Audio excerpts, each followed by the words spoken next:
Do you feel that we as women don't communicate well?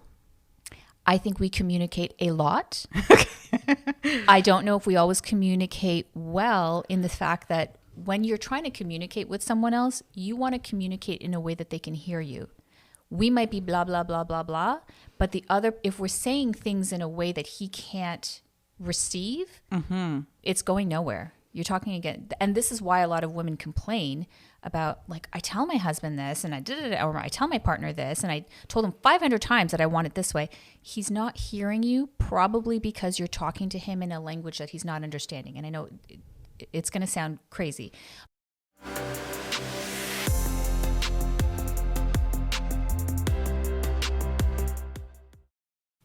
Welcome to the Womanhood Lectures, where we bring you topics and discussions on issues that matter to you, the modern day woman. I'm Yasmin. And I'm Lyra. We are on YouTube. We're on Rumble as well as Spotify, which is a podcast version. This like, subscribe, and share. Today, we're going to do something a little different. Yeah. Something that's made us giggle quite a bit prior to shooting this. We're going to talk about how we, as women, can show up better for men. Yeah. Why is that funny? That is so funny. Well, okay. So disclaimer. Yeah. I mean, I kind of giggled a lot because you kind of cussed a lot, actually. I did. But a lot of it had to do with the fact that, you know what, we just, as women, we have so much pressure, right? Yeah. You got to look a certain way. You got to act a certain way. You got to birth these children and, get stretch marks, and you've got to cook. You've got to clean, or you've got to tend to your kids. You got to show up as a really well put together mother. You know what I mean? You got to battle all these other mothers, right? At the soccer game or basketball game. You've got to make sure that your bills are paid on time. You got to make sure, especially if your husband's not showing up where he should be showing up, you got to step up, right? You got to be there 50-50, right? Okay. But then all of a sudden it's like, how do we show up differently? So you get asked that question. It's like, am I not doing enough? Like, what else do you want me to do? What do you want me to do? But yes, you know what? It's a valid question. Yeah. So that's one of the reasons why I suggested it. I think it's great to actually explore how we show up in our relationships. Let's put it that way. Like, okay. In our intimate relationships. And like I've said before, relationships are actually 100-100. So they're not 50-50. So you really want to put in your 100%. Right. And you hopefully will have a partner who is attempting to put in their first of all, is on too. Board, Absolutely. Is willing to go the mile with you, who isn't just talking to talk. Yes. Who isn't just saying, hey, yes, no, I want to be together forever, but then, doesn't really support or show up the way that he should be, right? Okay. So let's just say this person is 100. Yes. How do we show up better? Okay. So there's a couple of things here. That's a big question. Yes. Okay, let's rewind a little bit. Yeah. I'm sorry. Yeah. What would you say makes a good relationship? Just a couple of things, maybe a couple of pointers that you would like to say. This makes a good relationship. Okay. So good relationships to me are based on good communication. Okay. Responsibility and ownership for your own shit. Okay. Both parties should be doing that. Mutual respect. Common goals or dreams or common, I guess, things that you're working towards together. Got it. So that you're kind of on the same page with a lot of things. Not everything. Doesn't have to be everything. I think that there needs to be a level of the ability to negotiate. Okay. And the ability to be open to the other person's ideas and thoughts, right? So it can't be, you both kind of have to have a growth mindset in order to be able to grow together if you want to stay together over a long term. Okay. So that those kind of are the basics that I think are really, really important, because everything else along the way you can negotiate, communicate, figure out together, and kind of move sort of in this beautiful dance of what a relationship should be. Okay. So that's kind of basic for me. So let's start with communication. Okay. Do you feel that we as women don't communicate well? I think we communicate a lot. I don't know if we always communicate well in the fact that when you're trying to communicate with someone else, you want to communicate in a way that they can hear you. we might be blah, blah, blah, blah, blah. But the other, if we're saying things in a way that he can't receive, it's going nowhere. You're talking again. And this is why a lot of women complain about, like, I tell my husband this and I did it, or I tell my partner this and I told him 500 times that I want it this way. He's not hearing you, probably because you're talking to him in a language that he's not understanding. And I know it's going to sound crazy, but it's kind of like when we were talking about the 5 love languages, right? You communicate with someone in a way that they can understand, in a way that they can receive. So if he likes physical touch, you communicate with him by giving him the physical touch that he needs, so then he's open to hearing what you have to say. So I just like grab his arm and say, can you please do your laundry? So here's the thing. I do this. I have done this, not just with my husband, but with my kids, with people that I know, that I'll put, like, women do this. They'll put like their hand right on your shoulder and it gets your attention. And it's that immediate touch where you're just like, oh, okay. You're talking to me. And then you speak to them in a beautiful, soft, loving way, whatever it is. But I do that sort of like, hey babe, can you do this for me? And it gets his attention. Right. And it also, he's open to hearing what I have to say. Instead of me yelling from across the room over my shoulder, hey, can you do that for me? It's like probably something else that he's tuning out of all the other things that he's tuning out, right? See the difference there? Right. And it's the same way where you got to know your partner really, really well, or at least try to get to know them well so that you can communicate in the way that they can hear you. A lot of men are very visual, and a lot of women are very auditory, right? So we're really good at talking, lists, hearing things, keeping stuff in our mind, whereas some men are a little bit better if you're sort of giving him the list. See it here, it's written out, the pictures, the graphics, right? They respond to that better because they think visually. So just think of it in terms of human to human. What's your best way to teach someone something if you wanted to teach them something? I'm going to send him pictures of his laundry.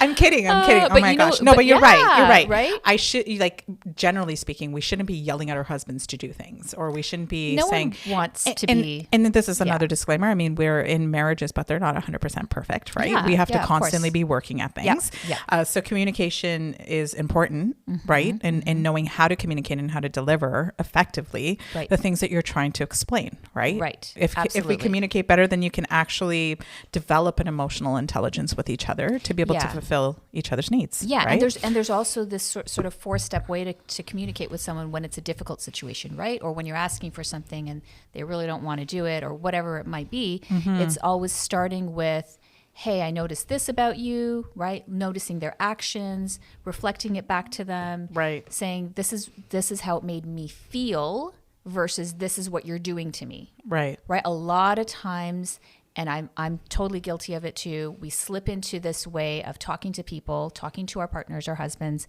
and saying, you did this, you made me feel this way. I don't like how you blah, blah, blah, blah. He didn't make you feel any way. And I know this is going to trigger people. Right? Yeah. You chose to feel that way in response to how he showed up. Right. You chose your feelings. Now, it may be very warranted. It may be he showed up in a way and he was like a total asshole that day and you just were like, what is your problem? That being said, you still chose to respond to him in a way that didn't further the conversation. Right. Right? You didn't find a way to bridge that. So, there's something called nonviolent communication. And this is something that I think all people who are in relationships should really look that book up, Nonviolent Communication. Read the steps in there.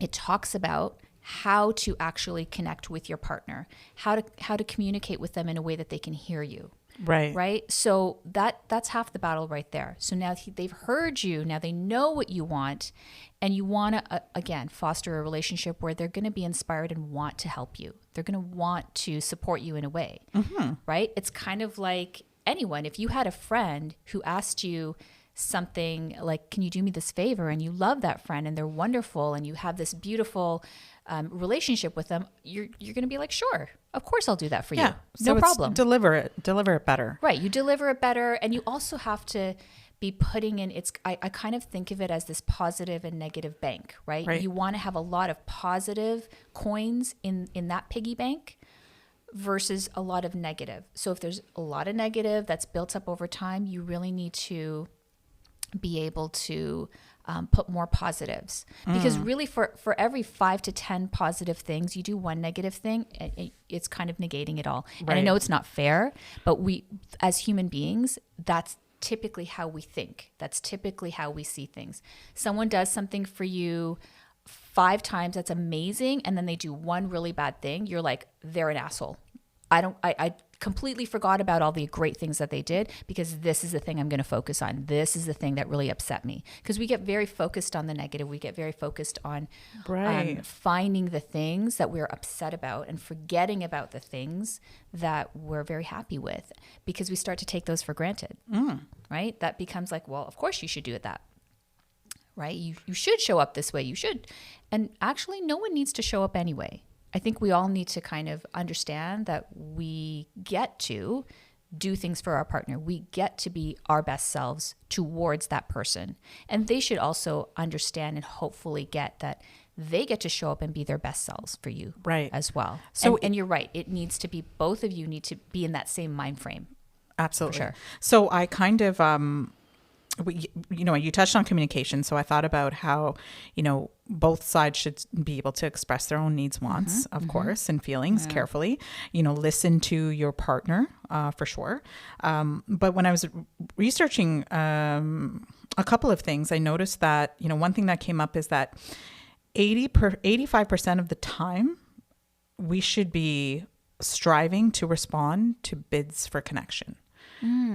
Okay. 85% of the time. So let's say, for example, your husband wants to spend time with you and you say, I'm really busy right now, but maybe tomorrow or whatever, or maybe later on this evening or something. Right. But if you're constantly getting rejected, or if there's no addressing that, how do you feel that we could show up as women differently towards men's bids for connection? I totally agree with that.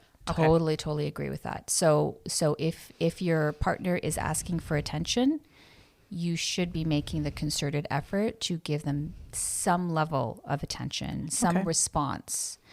And it can be very little. It doesn't have to be, if your husband says, it can be something simple as your husband comes home and he looks upset or he's kind of short. Okay. Just for you to say, hey babe, did you have a hard day today? All right, is everything okay? That's a bid for attention. That's a connection point right there. That underlying connection is, I care about you, and I'm paying attention to you right now, versus ignoring him, or versus, sometimes he'll walk in and be in that energy, and you can just feel it. Right. And you're like, I'm out of here. I don't even want to deal with it. A lot of us do that. Sometimes we just don't have the capacity to deal with it. Right. But if you have the capacity and you have the bandwidth in that moment, ask the question. Right? Make the connection, just make him feel like you care. And so those small little, again, you're putting like little coins in your positive bank, and you're trying to get that as high as you can, because it's all those little things that are going to allow him to feel like you care, you're open, you're there to support him. We've talked a lot about men and women and the masculine and the feminine. And so, a feminine trait is really that responsiveness. Okay. So respond to the bids for connection. Respond to the bids for connection. And it doesn't have to be big responses. It just has to be some kind of response, some sort of acknowledgement. Got it. I think is really helpful. Got it. Yeah. So, one thing that you mentioned as well, because I'm grilling you for specific reasons. Because, we want to show up differently as women, right? Yeah. And that's really the point of the show, because we talk about how men should be showing up for us, and we can probably run maybe a 4-hour podcast on that. But let's just say you were talking about goals or common goals. Do I have to have the same goals as my husband or my partner or by the person I'm in a relationship with? No, I don't think you have to have the same goals, but I think it's important to be moving in the same direction. Okay. So let's just say, let's take a really concrete example. You want to live in the south of Spain and he wants to live in Australia, you're not moving in the same direction, right? That's completely off. Now, maybe there's a common place that you want to move to when you retire. Okay. Right? Or maybe there's a compromise in there where you can say, okay, you know what? When we retire, we'll get a house here, we'll get a house there, we'll spend 6 months there, 6 months there. We both benefit. We both get something that we want. Yeah. We both want to move forward in a direction that's similar.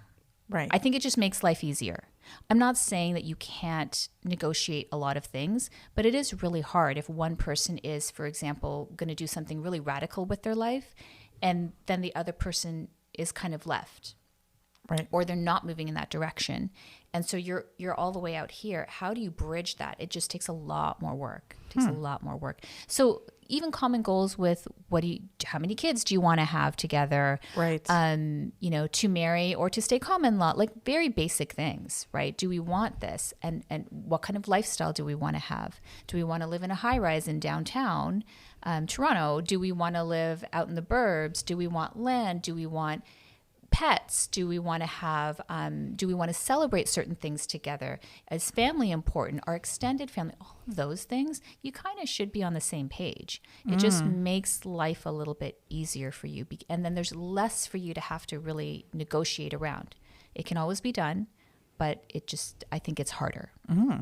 And in terms of growth mindset, what about if you're with somebody who's just not, who's not really growth, that's tough. Focused? Like especially if you're trying to say, okay, I want to show up differently for my partner. I actually worked with clients who split because one had a completely strong growth mindset and the other didn't. I know it was very intense. You could tell when you walked into a room and you were with them together, you could see the difference between the two. Wow. So do you believe that they have to have a growth mindset? Is there something that has to be, or do you find that maybe you need to meet somebody who matches what you want? I think it's certainly a lot easier. Characteristically matches who you are. To find that if you're someone who has a growth mindset and you're with someone who maybe doesn't match that quite, you could certainly stay with them, but you may at some point feel like you're being hindered in a way. Right. I do think that it's so much more fun and so much better when you're with someone who kind of matches you. It makes the union so much more exciting, so much more fun, so much more expansive. And I mean, why do we get into relationships in the first place? Don't we want that out of our lives? I mean, some people want safety. So be with someone who wants safety. They want maybe this box. Right. Who can kind of sit with you and do the things that you like to do together. Obviously, there's a lot of opposites that attract, but those can be very volatile relationships too, right? And what about, I'm going to throw you in for a loop here. Yeah. When I mentioned at the beginning, I said, we cook, we clean, we do all these things. Yeah. What about women who don't do any of those things? Okay. And their partner is like, I need you to do this for me. Should we as women cater to a man and show up that way?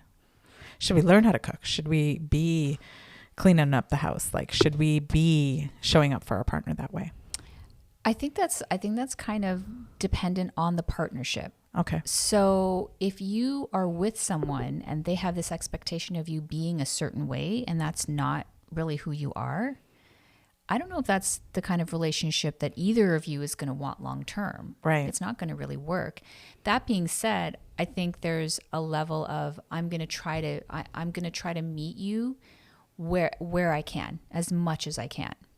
Okay. Right? There's a level of, I think if you really, really have a good partnership, you're kind of always trying to show up and be the best that you can for that person and somewhat cater to their needs. You'd want the same thing in return, right? If there's something that's really, really important to you in your life, whether it be, keeping the house clean, that sort of thing, then you want your partner to at least help a little bit. And if they're really not there, then you have to decide, is that really important to you? Is that something that you can just do? True. Maybe. I don't know if that works for things like how to raise kids or your spirituality or things that are very, very personal. I think that's something that you can negotiate with someone if it's like cleaning the house, cooking, that kind of thing. If he wanted someone like that, but he picked you and that's not you, there's a disconnect there. So my understanding of this entire conversation so far is that as women, we should be able to negotiate better with men. Oh, Is that what I'm getting? I think, yeah. That's probably where we're going with this. Okay. I mean, negotiation is really important, and being able to really, set your boundaries, ask for what you need. Ask for what you actually need. Communicate what you need. Yeah. For sure. Yeah. And in terms of, I asked that question, what about if your husband or partner wants lots of sex? And it's, as a woman, what do you think that a woman should do or show up as? Yeah. That, what, a lot of couples have this difficulty where one has a really high libido, the other one does not. And that takes a lot of negotiation. I mean, some people just have to end up in therapy or couples therapy or do fun things or whatever it is, right?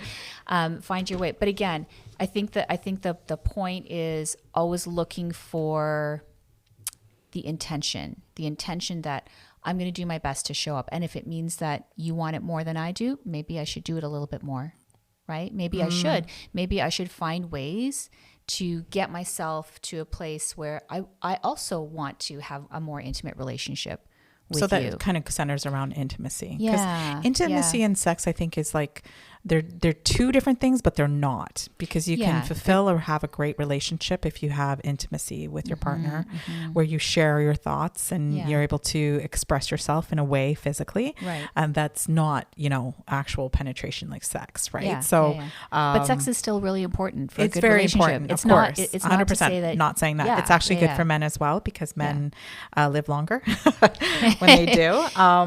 So I know that most women are looking for sensitivity in men. They want men to be more sensitive. Yep. Do you think that men want women to be more sensitive? I think that both sexes are looking for emotional intelligence, and I don't think they realize that.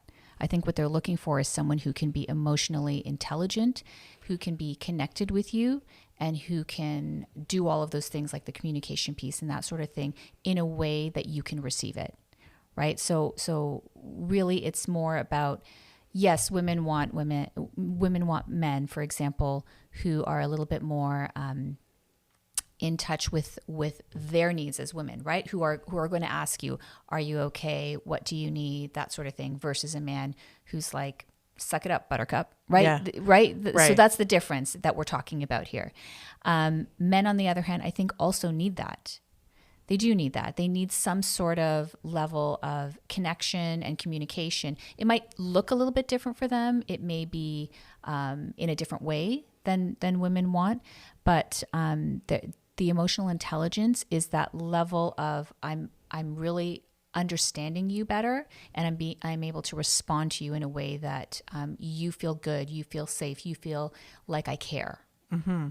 That's really what it is. We want to know that the other person actually cares and gives a shit about us, right? Like they're trying their best. You're trying your best. And if you're both really open to that and open to working through those things, then yes, you can make it work.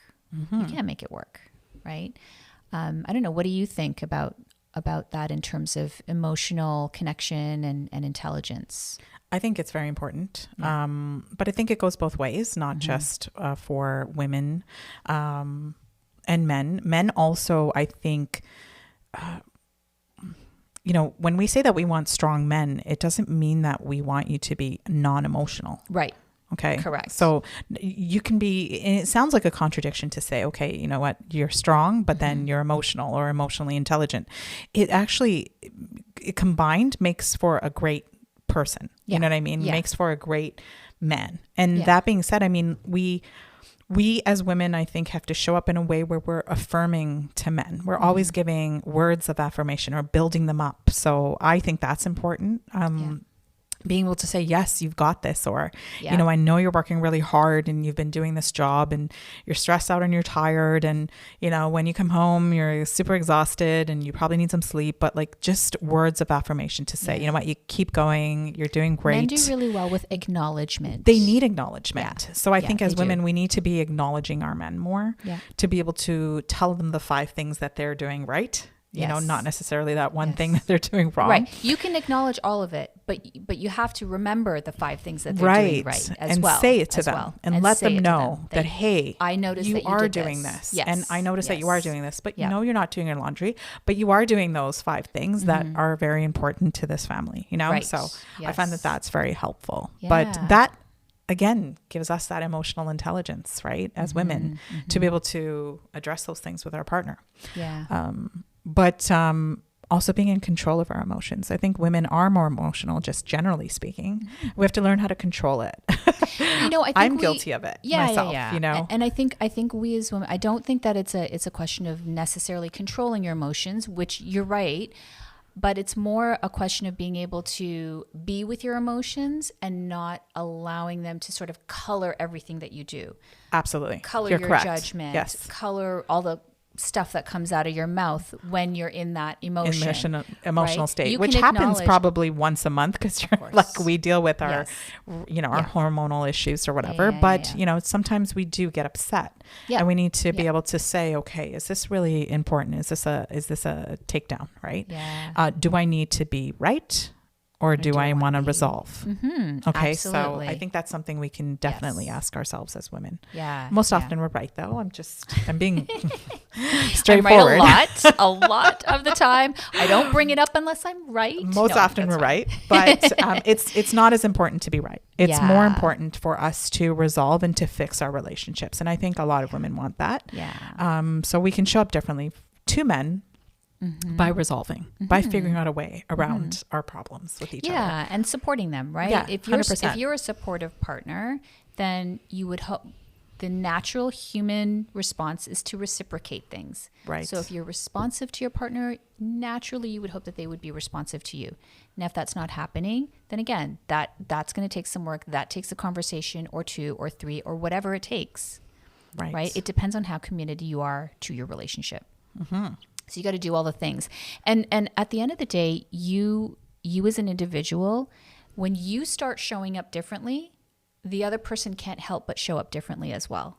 So if you start with you and you start with everything that you're in control of, what you say, what you do, how you think, taking time for yourself, taking care of yourself, and he sees that's an area that I think men will actually very much respect. Right. Like she's taking care of herself. She's showing up. She's taking responsibility for her crap.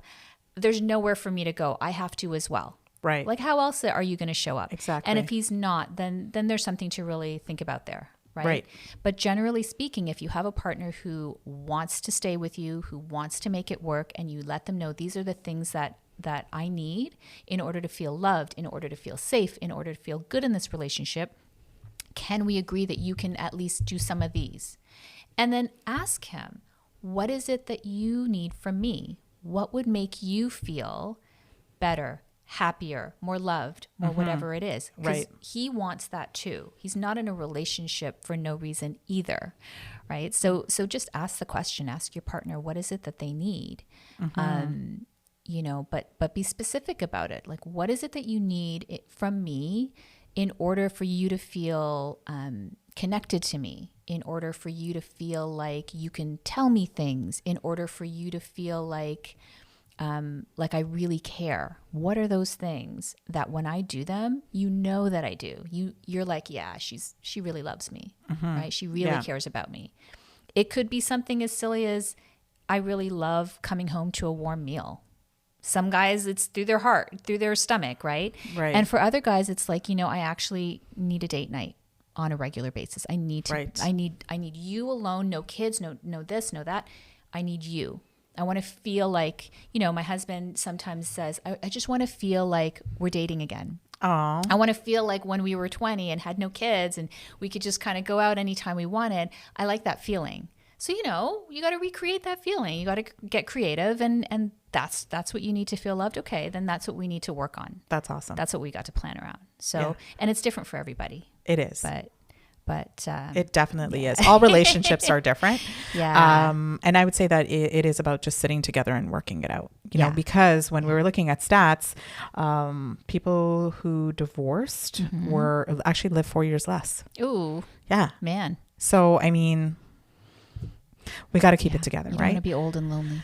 Well, yeah. I mean, when you're in a relationship or when you do meet that person, it's more how do you show up, right? And sometimes maybe you're not supposed to be with anybody, right? Maybe being single is where it's at, but for you specifically. But if you are in a relationship and if there's a way that you can improve it, if you've ever been divorced or had a relationship that didn't work out before, then you want to actually improve on the things that you at the end maybe of the did day, wrong, right? I mean, what do we want? We want our relationships to be juicy and like amazing. We spend so much time with these people. Right. Hello, we want it to be good. Right. Right? If you're spending that much time with someone and investing your whole life with them and planning everything with them, Right. then yeah, it's got to be good. You want it to be good. Right. You don't want a mediocre life.